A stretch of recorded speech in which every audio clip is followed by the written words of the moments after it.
that, I would like to just bring our panel to a formal conclusion. I'd like to thank our panelists, Steve Pfeiffer, David Kramer, and Simon Satunas, who unfortunately had to leave early for another engagement. There's been a lot of, throughout the day, discussions about Ukraine's neighbor,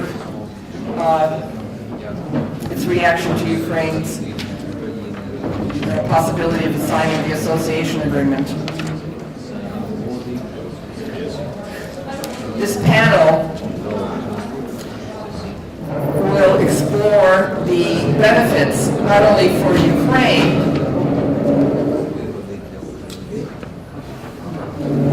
but for the region. I'm very pleased that David has agreed to be moderator, and also to Eddie Segura, who, again, like at the very last minute, happened to be in town and has agreed to really address the economic benefits for the region. And then also Ambassador Courtney, who is, again, one of the great friends of Ukraine in Washington, and served in Georgia and Kazakhstan. I want to talk first about the benefits to Ukraine, and then make some comments about the impact of the association agreement, the free trade agreement to the region in general. I think that it is very important to realize and to understand that when we look at the benefits of a free trade agreement, association agreement between Ukraine and the European Union, distinguish between the short term and the long term and the medium term. And it is very clear that over the long term, the free trade agreement, association agreement was going to be very beneficial for Ukraine. I think that some of the estimates that I have seen is that the exports of Ukraine will increase by 40% over the medium term, over the level that would have been achieved otherwise. This is based on a research study carried out recently by the Kiev School of Economics. Ukraine would be able to achieve GDP rate of growth of 8 to 10% over the medium term, compared with a rate of growth of 2, 3, 4% without a free trade agreement. So there is not any question that over the medium term there will be significant foreign direct investments because Ukraine would be plugged into the supply chain to Europe. There will be people that would use Ukraine as a stepping stone to go to Europe. Foreign direct investment will increase probably to the level of about $10 to $12 billion per year, if not more. There will be domestic investments because domestic firms will need to compete, will need to modernize. And there will be greater exports, as I said before, and higher rates of GDP growth. So over the medium term for Ukraine, of course, it would have been a great situation. But I think that it is very important to realize that over the short term, Ukraine would have had serious economic difficulties. And I think that this liquidity issue that Ukraine was facing over the short term is at the core of the problems that Ukraine faced. Ukraine was already in a very bad economic situation. GDP growth over the last 2 years has been literally zero. No GDP growth at all. The fiscal deficit was growing year after year. The current account deficit is reaching the level of about $13 billion per year. The current account deficit of $13 billion per year.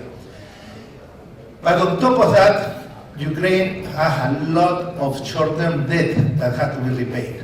Not only private debt, but public debt, external public debt. The government had to repay $9 billion last year. Next year, the government will have to repay $8 billion to foreign creditors.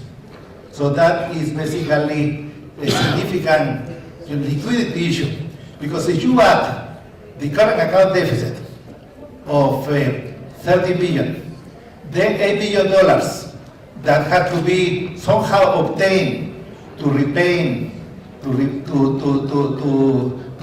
foreign debt, you already have there $21 billion that somehow had to be provided. Now, on top of that, Russia threatened to curtail even more its purchase of Ukrainian goods. Over the last 2 years, the level of Ukrainian exports to Russia declined by $5 billion. This is the difference between 2011 and 2013, $5 billion. And in very detailed calculations that we made, and we make available to people in the international community, Russia has the capacity to curtail export by another $8 to $9 billion more. So altogether, here we are, Ukraine is ready to sign a free trade agreement, but with the pressure that Russia was paying, Ukraine was going to be in a very difficult situation because $30 billion basically could not be obtained. Ukraine was hoping to obtain IMF financing, and as a matter of fact, the government was led to believe that about $50 billion of IMF financing could be made available. But it happens that, I don't know for what reason, maybe change in management at the IMF, a new resident representative, new managers in Washington for Ukrainian operations of the IMF. The fact is that the letter that the government received a few weeks before the signing of the scheduled signing of the agreement basically contained conditions that were closer to the original conditions rather than to the most recently negotiating, softer terms that had been basically negotiated. So altogether, without IMF financing, $30 billion that Ukraine had to make available, that meant that the level of international reserve had not been enough. The level of international reserve of Ukraine over the last 2 years declined from 34 billion to 90 billion today. Of course, with 90 billion of reserve, 19 billion. With $19 billion of reserve, there was no way for Ukraine would be able to meet its obligations. So there is not any question that this year, 2014, will have been a crisis year. There will have been a major financial crisis. Ukraine may have defaulted in its obligations. They will have had to stop imports, and the bank will have basically failed. I think that the banking system will have just totally collapsed. So it was a real challenge. And the problem of liquidity was, of course, made more serious because of the fact that Russia had already reduced exports Ukrainian export by $5 billion and was planning to do another $8 billion of curtailments in exports. So that is the situation that was being faced. And so it was no surprise for those people that were basically seeing these situations to see that basically this was not going to work. And as a matter of fact, in meetings that I had with my colleagues in the international community, including with the U.S. Embassy, I made that point almost 2 months ago, 3 months ago, where I made very detailed calculations and said, look, if this issue in terms of short-term liquidity that the country is facing is not resolved, then, I don't know what is going to happen in November. So that is the real situation. Now, what are the prospects? Well, I do believe that the government is going to consider 2 options. One is to try to secure additional financing from Europe and the IMF. And I think that the recent statement from the government is that they may explore that possibility, that the European Union have been more agreeable to consider financing. And the IMF, in the most recent statements, have also, although saying that they want Ukraine to meet all these conditions to receive the loan, they have also stated that they are going to be flexible in terms of the timing and basically how to carry out these reforms. And basically there are 2 key issues there. One is the fact that the price of gas for the population should be increased, and the proposal that the government had been discussing in the past was that it would be increased only for basically small consumers, that is the poorest people in the population, but it will be increased for the larger users and not for the small consumers. So altogether, there is the possibility that in the IMF may be able to come around with an agreement that will be more satisfactory. The European Union may also use the European Investment Bank, the European Bank, and other agencies to try to provide financial assistance to Ukraine over the next 2 years. Over the long term, Ukraine is a solvent country. The level of debt of the government is not very high. As a matter of fact, it's not an issue of solvency which Ukraine is facing, it's an issue of liquidity, money which is needed now. The level of public external debt of Ukraine is only 16% of GDP. 1/6 is nothing compared with 150% in Greece, 120% in Portugal and so on. So, 60% of GDP public foreign debt is nothing. It's only 35% of Ukrainian exports. So, obviously, with the level of earnings, Ukraine should be able to serve his foreign debt over the medium term. It's just a question of liquidity. In the next 12 months, it's going to be hard to do it because so much of this debt is due in the short term. So that is basically the situation, how I see how it emerged. So over the short term, there is not any question that Ukraine will seek financial support either from the Europeans and if not from the Russians. They will need this money, otherwise the country will be facing a serious financial crisis. And then an exchange rate of 12, 15 hryvnias per dollar would be really very likely at the end of this year. I think that if Ukraine is able to get financing from the European Union, my feeling is that they are going to go with it because I think that there are many reasons why Ukraine over the long term may not want to be associated with the customs union. I think that the customs unions would mean that Ukraine will be dependent on the elite of Ukraine will be competing with basically very powerful rivals in Russia. Now, what is the impact? What would have been the impact of the association agreement on Europe? I think that we have to put this in perspective, because the GDP of Ukraine is a very tiny portion of the European Union's GDP. It's 1%. It's 1% of Europe's GDP. So it's basically such a small portion that even if we were to make a very large, gigantic increase, would be basically very, very relevant. So I don't think that the merits of the association agreement for the European Union was on the economic impact that it would have in Europe. I think that much more important is that this was a key country in the Eastern Partnership Agreement. It would involve not only Ukraine, but it would involve other countries in the area, and I think that the entire eastern border of the European Union would be basically enhanced if basically the association agreement were to proceed. Without Europe, the association agreement with other countries, may not be as relevant as it is. Thank you.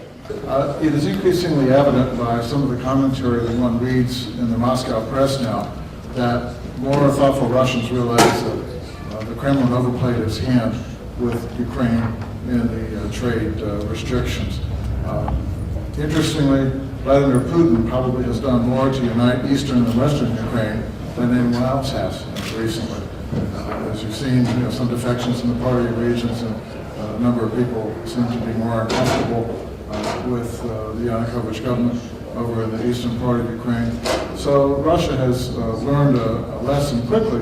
It does not mean that Russia will not continue to pursue a more aggressive course with Ukraine if Ukraine does opt for Europe. But certainly the Russians have seen in fairly quick order that pressuring neighbors has a mixed package of benefits and costs, if you will. If, on the one hand, Ukraine goes into the association agreement and pursues further ties, closer ties with the European Union, and Russia were to react negatively and overplay its hand, putting even greater pressure on Ukraine, this could provoke a crisis in U.S.-Russian relations.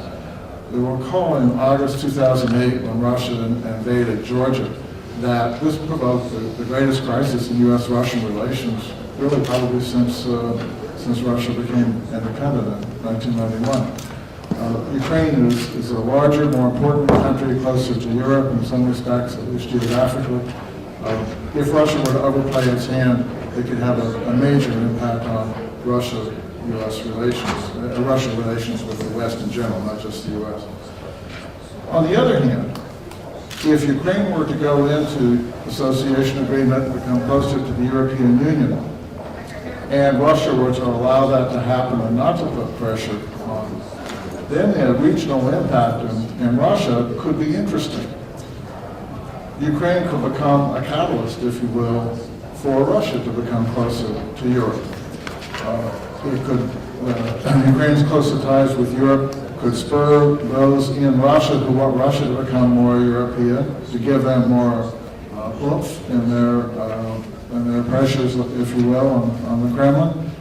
And in some respects, the historical analogy is interesting. Germany in the Cold War era and early post-Cold War, Germany did not want to be the eastern rampart of freedom. It wanted a stable and prosperous border to the east. Well, it achieved that now with Poland going into NATO and the European Union and doing quite well thanks to economic reforms, as my colleague pointed out. Now Poland is in a situation where it does not want to have an unstable or unprosperous border to the east. So Poland, in its own national interest, has been working very hard to lift up Ukraine and bring Ukraine closer to Europe.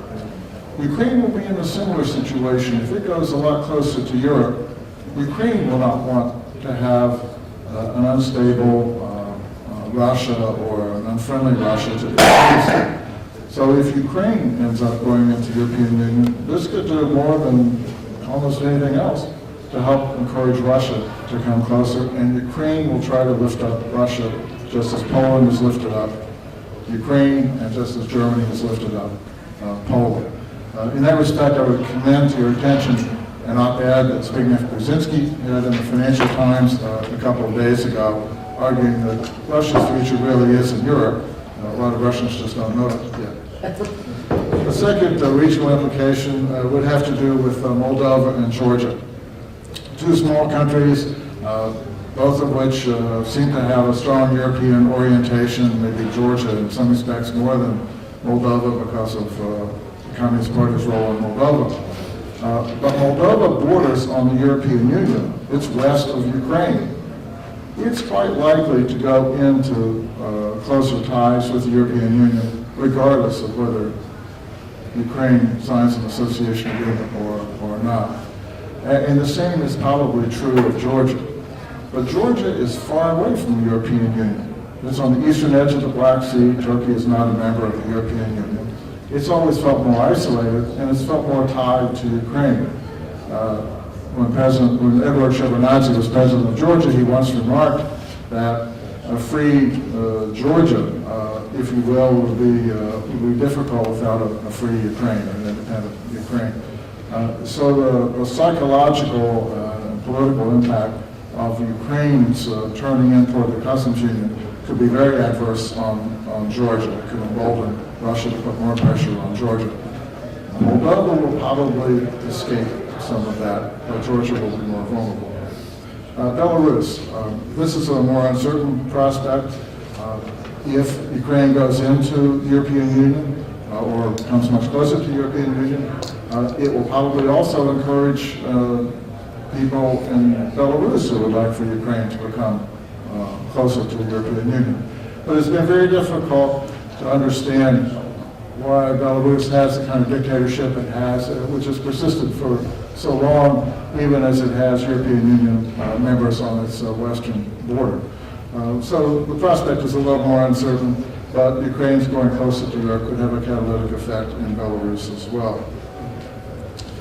And then finally, in terms of regional impact, let's talk about Bulgaria and Romania.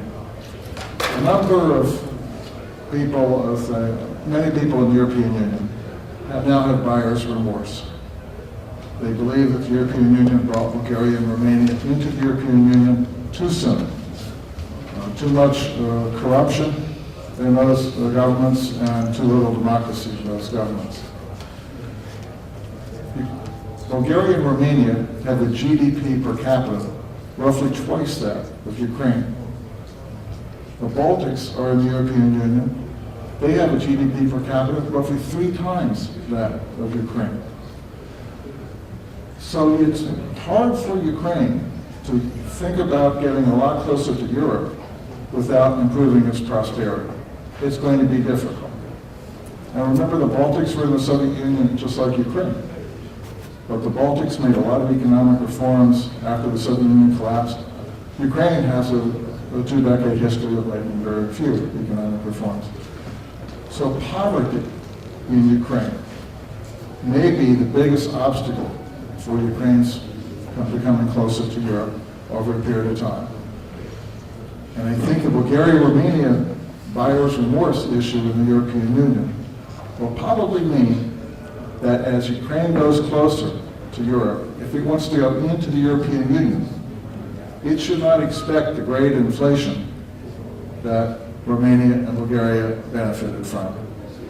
It is probably going to have to meet tougher standards than Romania and Bulgaria, and therefore that means reforms really need to be accelerated. They need to be accelerated soon if Ukraine is going to be successful in going closer. Association agreement could end up being a very empty. It could end up being empty without real reforms in Ukraine.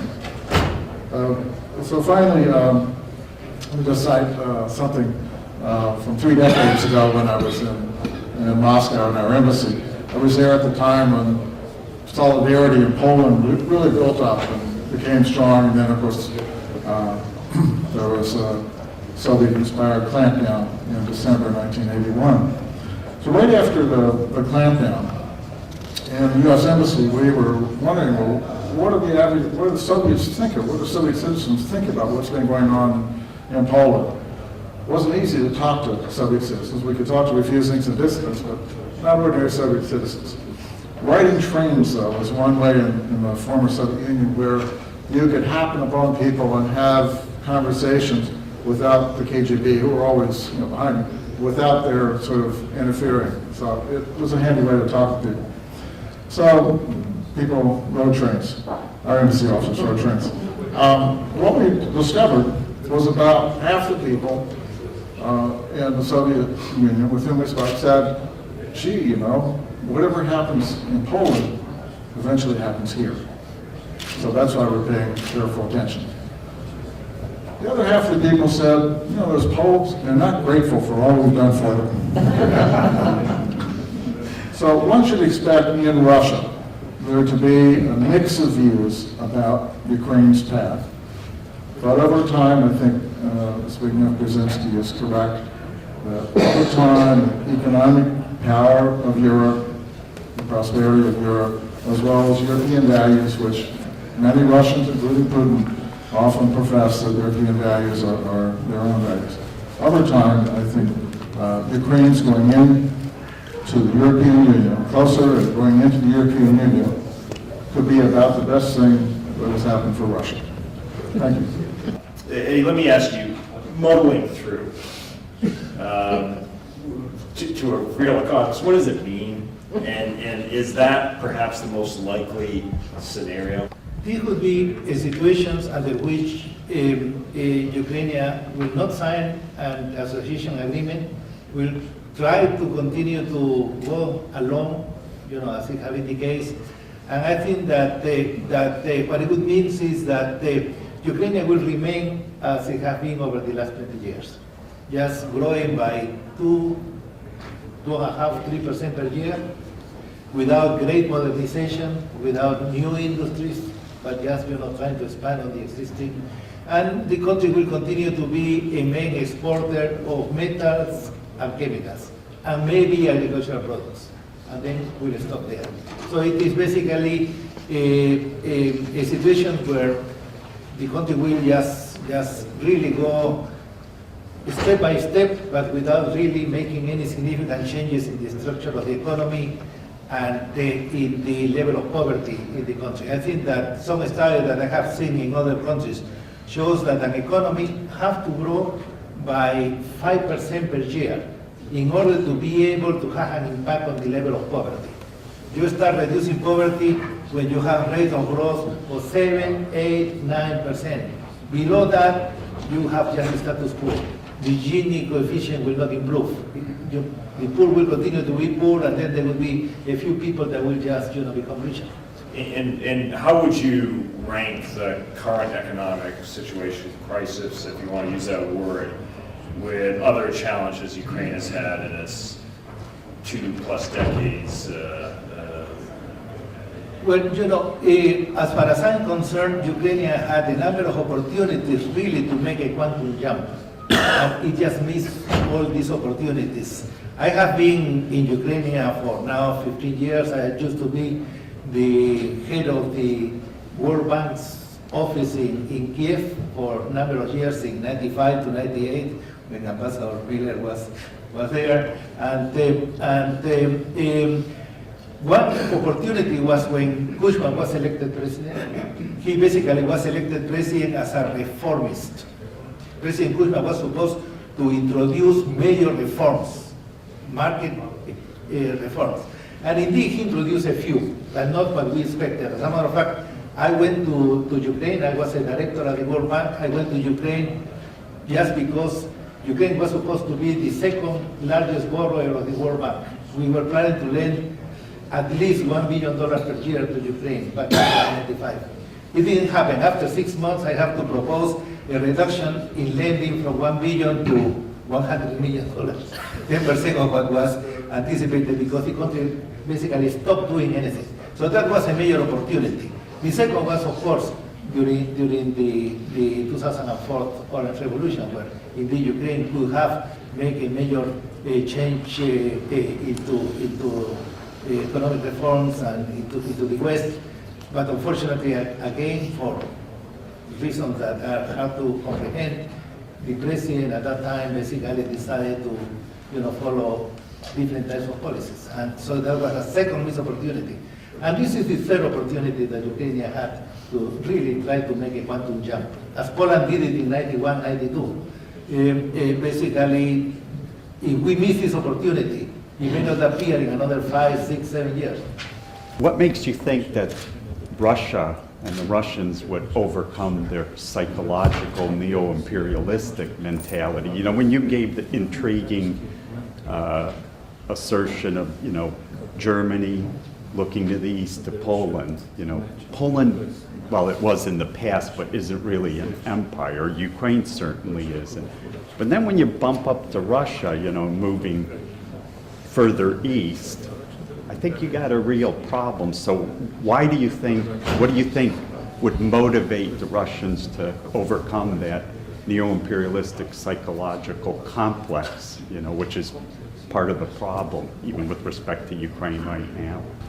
Russians generally see Europe as a model. Some Russians envy Europe, others resent Europe. A difference that goes back hundreds of years. But the Russians have not oriented themselves toward Chinese values or South Asian values or Middle Eastern values. It is Europe that still exerts a cultural, social pull on them. It's where they like to keep money, buy apartments, send their children for education. So it has a very strong pull, I think, overall. To what extent the assistance from the diaspora helps Ukraine muddle through economically? Sending money to Ukraine has been a very important factor over the last few years, just channeling billions of dollars into Ukraine. Without these remittances, the financial situation of Ukraine would have been much more serious than what it is. So clearly, the level of remittances have been very, very, very, very useful. This whole issue of Russian psychology, inability to sort of come to terms with the breakup of the Soviet Union, really, it seems to be really key. If you read any of Paul Gobel's 2 or 3 a day kind of short missiles, there's a lot about the Russians trying to find their own identity. The struggle of post, an empire situation. But also one of the more interesting articles I read was that some surveys showed that after 20 years, most of the Russians were coming to terms with the Baltics being independent. But when it came to Ukraine, they have separation anxiety, I guess, or something. But it really is a major factor. In Ukraine, the demographics have changed. The population levels have decreased. And a few years ago, it was mentioned that in 20 years, the Ukrainian population will be about 35 million. The trends are down. How do you see the current demographics of an aging population, 25 to 50% of the young people desiring to leave the country to other countries? How will that impact the growth and future of Ukraine? One solution for Ukraine will be to look at Russia's immigration policy with regard to immigration of migrant workers coming from Central Asia and the South Caucasus, and to avoid that policy. Do the opposite. Ukraine is probably going to aid, for economic reasons, a relatively liberal immigration policy in the future to sustain its economy and some kinds of work. We've been reading in the newspapers now, a lot of young, talented people, educated people in Spain and some of the other troubled countries are going to Germany to work. Countries in the European Union are finding that, when you have a relatively free labor market, that globalization can have a tremendous impact. And Germany has made a lot of reforms over a decade ago and is now benefiting from that. The lesson for Ukraine ought to be the same, that you need to do economic reforms. If I recall, when Ukraine surrendered its nuclear weapons, there was a Budapest agreement signed that one of the stipulations was that Russia would not impose any economic pressures on Ukraine. I think the U.S., UK were also signatories to that agreement. Since that time, they've acceded to the World Trade Organization as well. I just don't understand how Russia can continue to put on such economic pressures on Ukraine with what appears to be impunity and no action by the international community if in fact Russia had signed these agreements. When Russia started banning those dangerous Poroshenko chocolates and other things like that, European governments, European leaders reacted fairly forcefully early on, and those trade restrictions were limited both in the scope and in time. So I think Russia did have a taste of what could be the Western reaction for doing that. The basis for European reaction, though, the Budapest document is less salient, if you will, than Russia's membership in the WTO, as you point out, because WTO prohibits that kind of activity.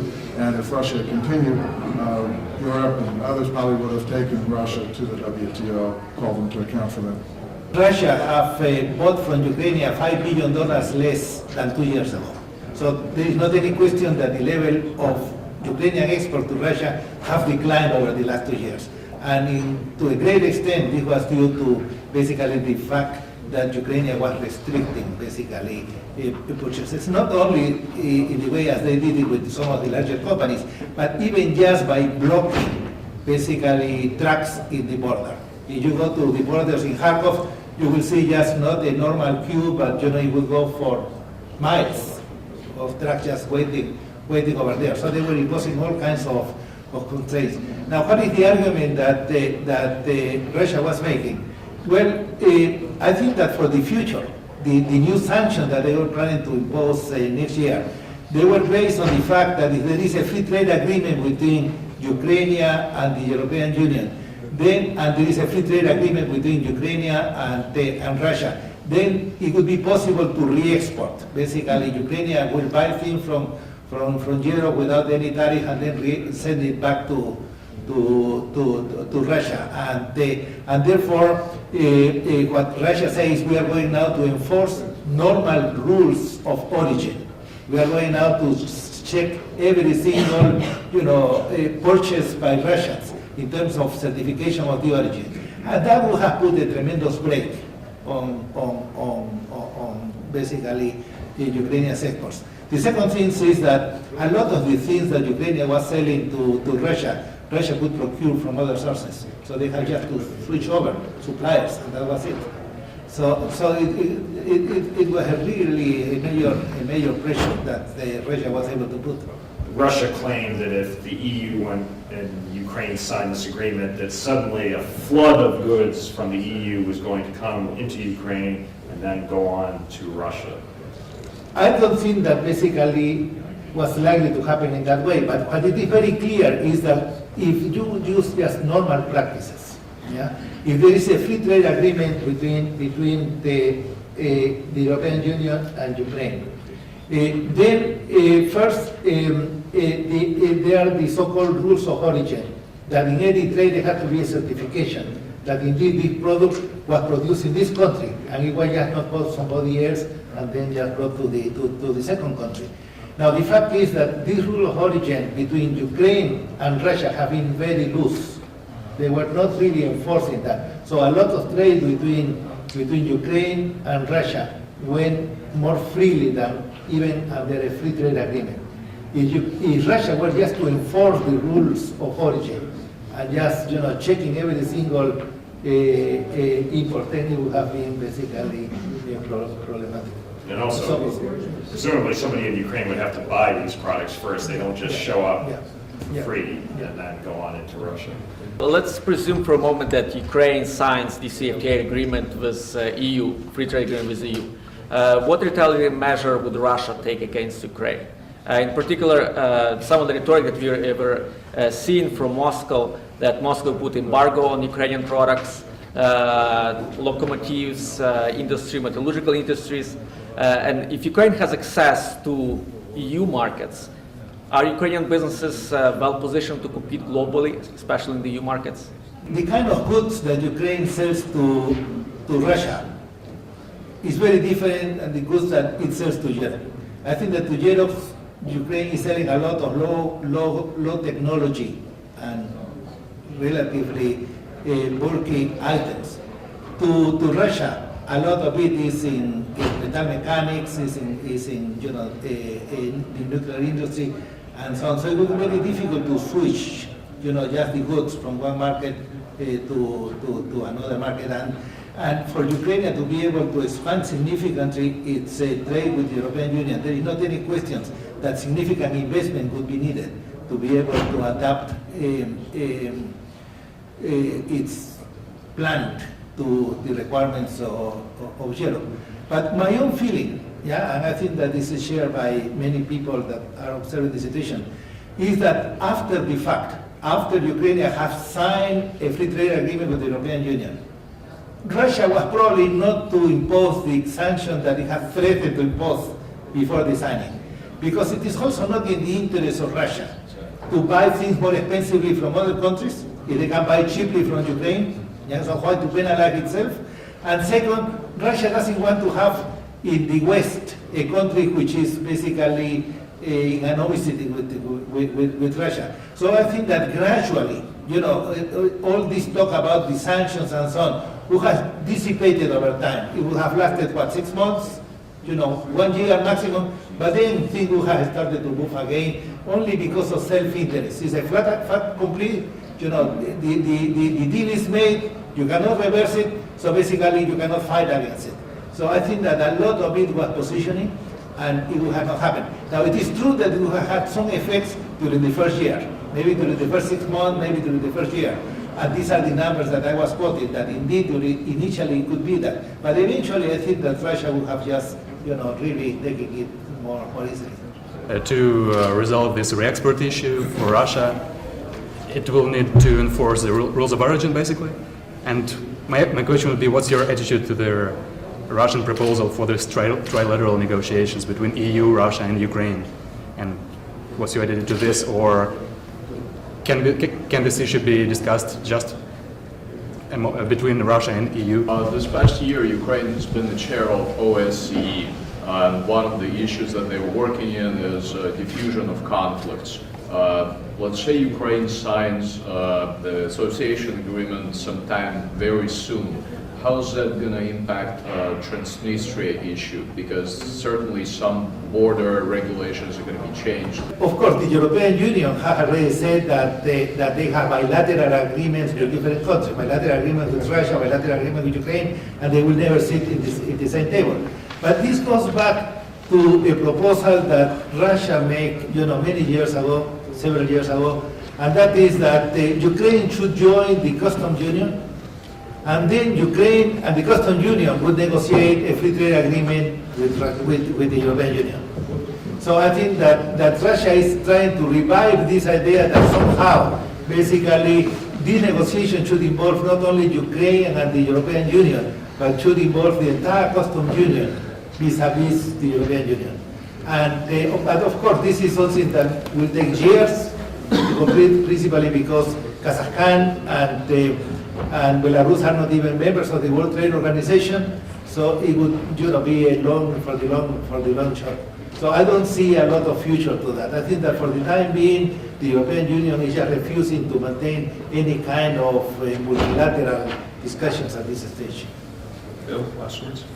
If Moldova goes closer to Europe faster than Ukraine, it will probably be Moldova's situation with the European Union that will cause the European Union to put more pressure on Russia with regard to the troops in Transnistria. If Ukraine goes faster, that would also help, but Moldova's going closer to Europe will be the key factor. Ladies and gentlemen, please thank our terrific panelists.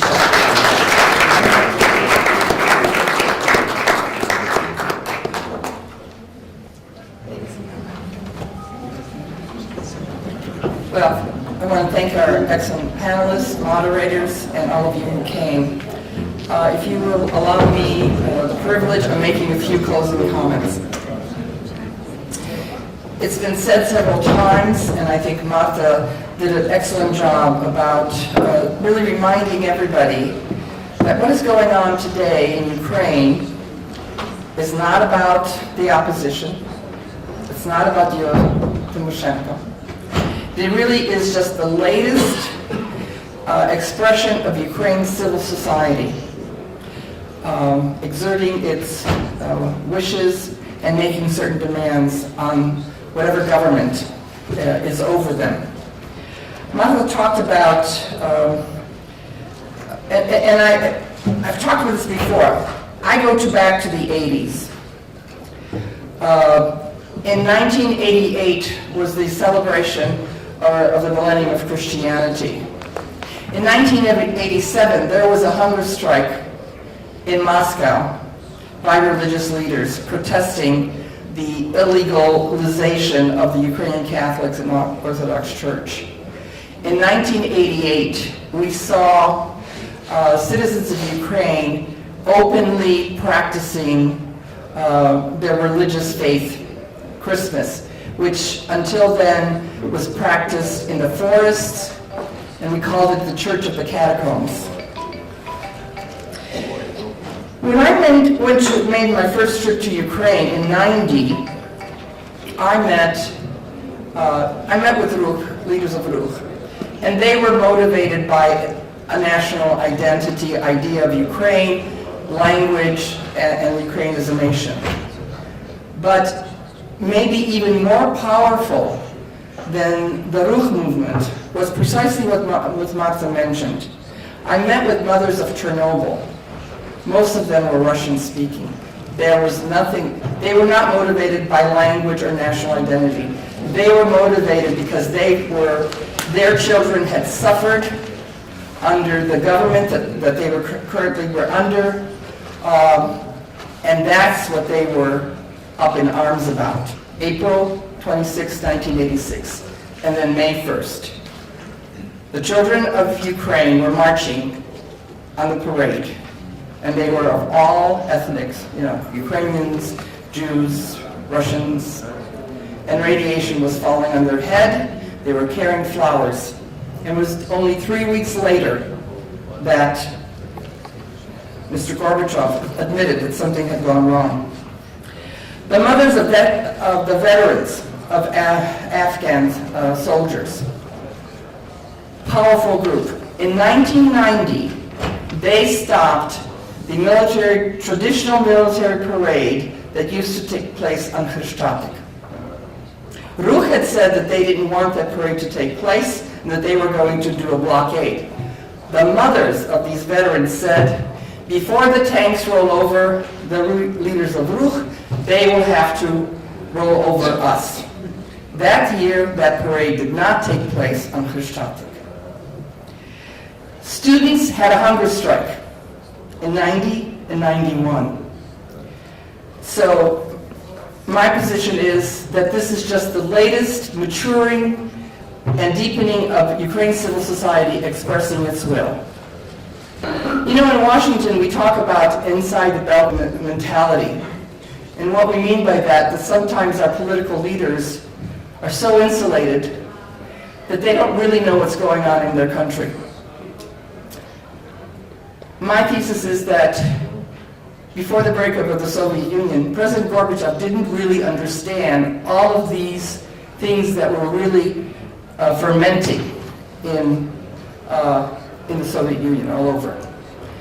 I think the question has been asked, does President Yanukovych really understand what is going on, or the political elite that is in Kyiv, again, its own sort of, Kyiv is not Ukraine, neither is Washington is not the United States.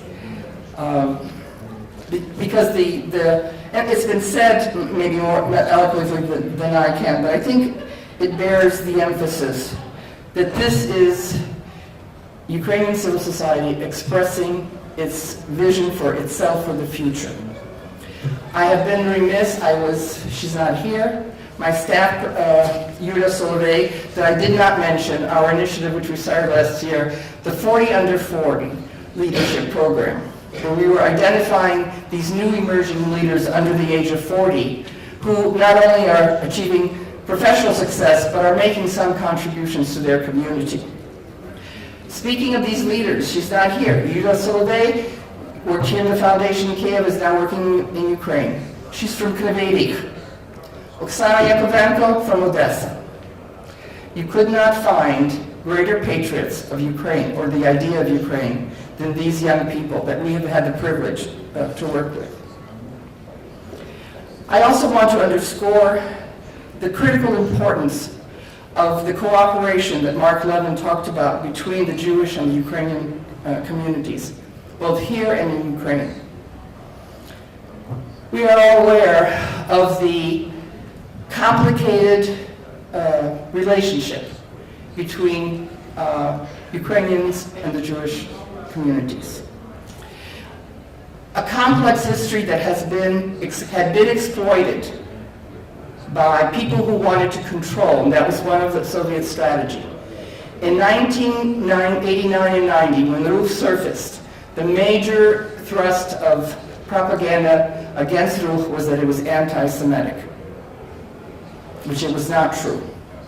Because one of the benefits, if there was ever a benefit, of some of these political prisoners being in the Gulag, is they began to understand how the Soviet system pitted one group against the other, and they did not allow that to happen. Ruch represented in its council all the nationalities of Ukraine.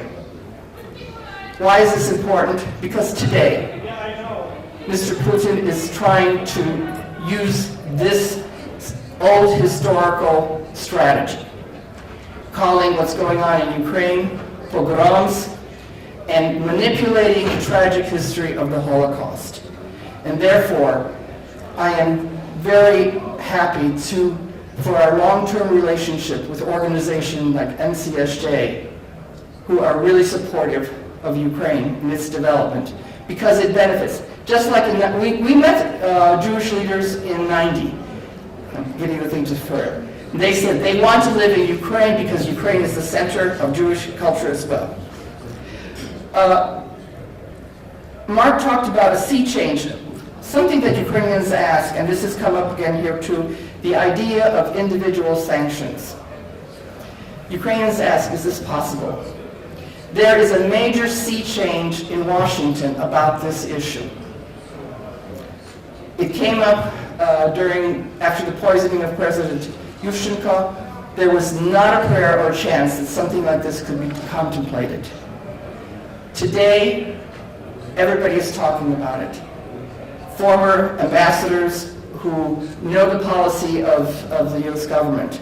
Obviously, everybody's aware about the Magnitsky law. So there is a sea change in this idea of how to deal with some of the issues that stand in the way of good relationship. And finally, I think Ariel Cohen and others called on the community and others to be re-engaged. Mark talked about sea change regarding the State Department regarding human rights.